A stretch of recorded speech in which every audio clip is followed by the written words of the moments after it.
जीवन में पति का महत्व। एक युवती बगीचे में बहुत गुस्से में बैठी थी। पास ही एक बुजुर्ग बैठे थे।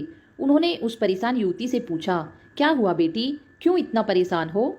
युवती ने गुस्से में अपने पति की गलतियों के बारे में बताया। बुजुर्ग ने मंद मंद मुस्कुराते हुए युवती से पूछा, बेटी क्या तुम बता सकती हो तुम्हारे घर का नौकर कौन है? युवती ने हैरानी से पूछा, क्या मतलब? बुजुर्ग ने कहा, तुम्हारे घर की सारी जरूरतों का ध्यान रखकर उनको कौन पूरा करता है? बुजुर्ग ने पूछा, तुम्हारे खाने पीने की और पहनने ओढ़ने की जरूरतों को कौन पूरा करता है? युवती, मेरे पति। बुजुर्ग, तुम्हें और बच्चों को किसी बात की कमी ना हो और तुम सबका भविष्य सुरक्षित रहे, इसके लिए हमेशा चिंतित कौन रहता है? युवती, मेरे पति।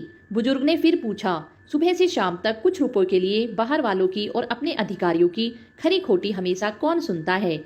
युवती, मेरे पति। बुजुर्ग, परेशानी और गम में कौन साथ देता है? युवती, मेरे पति। बुजुर्ग, तुम लोगों के अच्छे जीवन और रहन सहन के लिए दूर दराज जाकर सारे सगे संबंधियों को, यहाँ तक कि अपने माँ बाप को भी छोड़कर जंगलों में भी नौकरी करने को कौन तैयार हो जाता है? युवती बोली, मेरे पति। बुजुर्ग, घर के गैस, बिजली, पानी, मकान, मरम्मत एवं रख रखाव, सुख सुविधाओं, दवाइयों, किराना, मनोरंजन, भविष्य के लिए बचत, बैंक, बीमा, अस्पताल, स्कूल, कॉलेज, पास पड़ोस, ऑफिस और ऐसी ही न जाने कितनी सारी जिम्मेदारियों को एक साथ लेकर कौन चलता है? युवती बोली, मेरे पति। बुजुर्ग, बीमारी में तुम्हारा ध्यान और सेवा कौन करता है? युवती बोली, मेरे पति। बुजुर्ग बोले, एक बात और बताओ, तुम्हारे पति इतना काम और सबका ध्यान रखते हैं, क्या कभी उससे तुमसे इस बात के लिए पैसे लिए? युवती बोली, कभी नहीं। इस बात पर बुजुर्ग बोले कि पति की एक कमी तुम्हें नजर आ गई, मगर उसकी इतनी सारी खूबियां तुम्हें कभी नजर नहीं आई? जब तुम दुखी हो तो वो तुम्हें कभी अकेला नहीं छोड़ेगा। वो अपने दुख अपने ही मन में रखता है, लेकिन तुम्हें नहीं बताता ताकि तुम दुखी ना हो। हर वक्त हर दिन तुम्हें कुछ अच्छी बातें सिखाने की कोशिश करता है, ताकि वह कुछ समय शांति के साथ घर पर व्यतीत कर सके और दिन भर की परेशानियों को भुला सके। हर छोटी छोटी बात पर तुमसे झगड़ा तो कर सकता है, तुम्हें दो बातें बोल भी लेगा, परंतु किसी और को तुम्हारे लिए कभी कुछ नहीं बोलने देगा।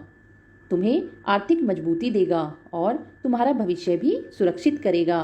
कुछ भी अच्छा ना हो फिर भी तुम्हें यही कहेगा, चिंता मत करो, सब ठीक हो जाएगा।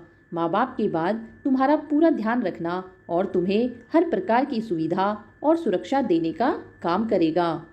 तुम्हें समय का पाबंद बनाएगा। तुम्हें चिंता ना हो इसलिए दिन भर परेशानियों में घिरे होने पर भी तुम्हारे 15 बार फोन करने पर भी सुनेगा और हर समस्या का समाधान करेगा। क्योंकि पति ईश्वर का दिया एक स्पेशल उपहार है, इसलिए इसकी उपयोगिता को जानो और उसकी देखभाल करो। दोस्तों, आपको आज की हमारी कहानी कैसी लगी कृपया कमेंट करके अवश्य बताएं। यदि आप सब हमारी बातों से सहमत हैं तो कृपया हमारे चैनल को लाइक एंड सब्सक्राइब अवश्य करें। हमें सपोर्ट करने के लिए आप सभी का बहुत बहुत धन्यवाद।